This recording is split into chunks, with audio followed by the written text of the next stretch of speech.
The world would never know Hammond's Park. Instead, it knew Nedry's legacy. A planet ruled by teeth, claws, and greed. Chaos theory predicts that life finds a way. So too does greed. It is June 23rd, 1986, and Isla Nublar is in peril. Park operations have been compromised. A disgruntled employee has sabotaged the system, turning off power, releasing deadly predators, and threatening total catastrophe unless the situation is rectified. As if to underline the irony of the moment, communications are down. The island's caretaker must now reach out to the one man who could save or destroy everything. John Hammond sits in his office, a model of Isla Nublar in front of him. He's just received a call from Robert Muldoon, who informs him of the situation on the island. There's been a security breach. Some of the animals are loose and heading for the visitor center. Can Hammond get the cavalry over there quickly enough? Hammond is livid. He spent millions bringing these marvels of science back to life, not to have some blood-sucking murderer ruin it for everyone.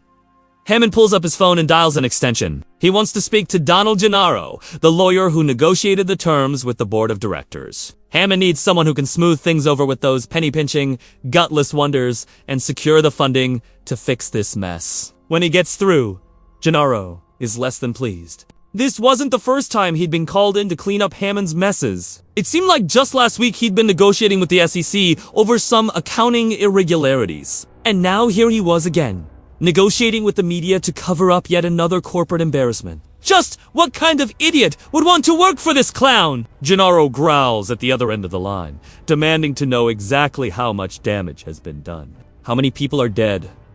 Is the island uninhabitable? When will the cleanup be completed? Hammond sighs. These lawyers were all talk and no action. He should have brought Alan Grant in. At least the paleontologist understood the wonder of what Hammond was trying to accomplish here. Grant and his fellow scientist Ellie Sattler have been invited to the island before, but they turned it down. Grant needed to finish his dig in Montana, and Sattler had an important research project to complete. Plus, Hammond knew better than to invite the paleontologists after he trashed the visitor center. Still, he couldn't help but feel a pang of regret as he listened to Muldoon plead for backup. Was this the end of his dream? Had all his efforts and investments been for nothing? No, Hammond thinks. They'll clear this up in no time. The board of directors will come around once they realize how much money they're missing out on. He dismisses the image of Nublar and picks up the phone. It's time to contact the one person who could make all his problems go away. Hammond dials the number and waits impatiently. Why does it take so long for the bigwig at the parent company to answer? Does he not realize how much is riding on this call? Finally, the call is put through, and Hammond greets his boss warmly. He fills the man in on the situation, assuring him that it's under control. All they need is a little more funding to send in a few specialists and clean up the mess. Once they do that, the board will sign the papers establishing him as the head of a new division within the company. Everything will be perfect. But Hammond's boss doesn't share his enthusiasm. He cuts Hammond off mid-sentence and lets him have it. In his mind, Hammond is nothing more than a child playing at being an adult. He's given the man more than enough money to launch his precious theme park. If he wants to keep it open, then he'll have to do it himself. There's no way he's investing another dollar in this fool's errand. With that, the connection is severed, and Hammond is left staring at the receiver in disbelief. Did he really just hang up on me? Hammond screams. Now the board won't fund the cleanup, and without their approval, the scientists wouldn't risk coming to the island. Maybe he could convince Ian Malcolm to help him set up security. Or no, he remembers the mathematician warning him about the dangers of genetic engineering. That probably wouldn't work either. Who else? Dr. Wu. Yeah, the geneticist would be happy to come help out. After all, he was the one who made it all possible. Hammond starts dialing but stops short when he hears the sound of approaching helicopters. Surely it's the cavalry come to rescue him! He rushes outside to watch them land. One of them opens its side and out steps Donald Gennaro, looking like a shark in a cheap suit. Behind him are two men with guns. Hammond gapes in shock. What are you doing here? He asks. Gennaro smiles coldly and replies, You should know by now, John. Lawyers are only interested in one thing, money. He turns to his goons and says, Get him! Hammond turns and runs for the hills. Life always finds a way. Sometimes that means escaping certain death. Dennis Nedry, computer programmer, sprints through the jungle, a Dilophosaurus hot on his tail.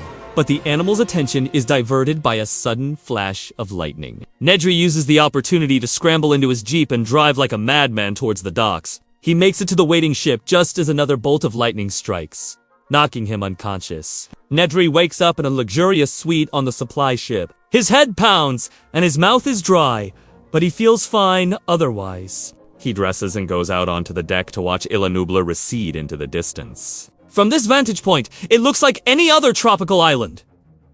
But Nedry knows better. He saw what lurked in those prehistoric jungles, and he doubts anyone will ever know. He throws the model of the island into the sea and watches it bob away on the waves. Let Hammond deal with that mess, he thinks.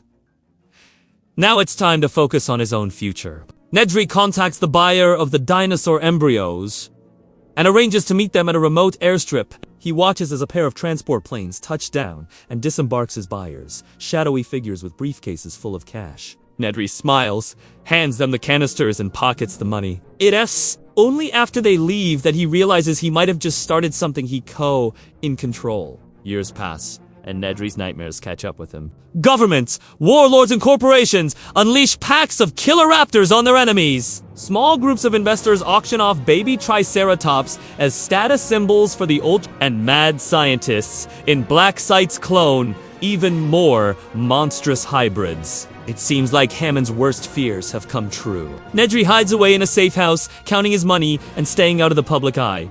For a while, it works. No one suspects that he's the one who made it all possible. One day, though, a lone raptor breaks free of its enclosure and heads for civilization. People die, entire cities burn, and the world descends into chaos. Even Nedry isn't safe in his hideout. He sees a small group of survivors approaching and prepares to defend himself. But they don't want his money. They have something else in mind. The leader of the pack lunges at him, bared teeth, dripping with saliva. Nedry screams and scrambles backwards until he falls out of his chair. Why? He stammers. What did I do? The raptor snarls and tears into him. In the end, all that remains of Dennis Nedry is another corpse in a ruined city, a testament to the greed that made it all possible. Life, it seems, has a way of evening the score. Now you need to watch Jurassic World, the game, how dinosaur escape plan went wrong.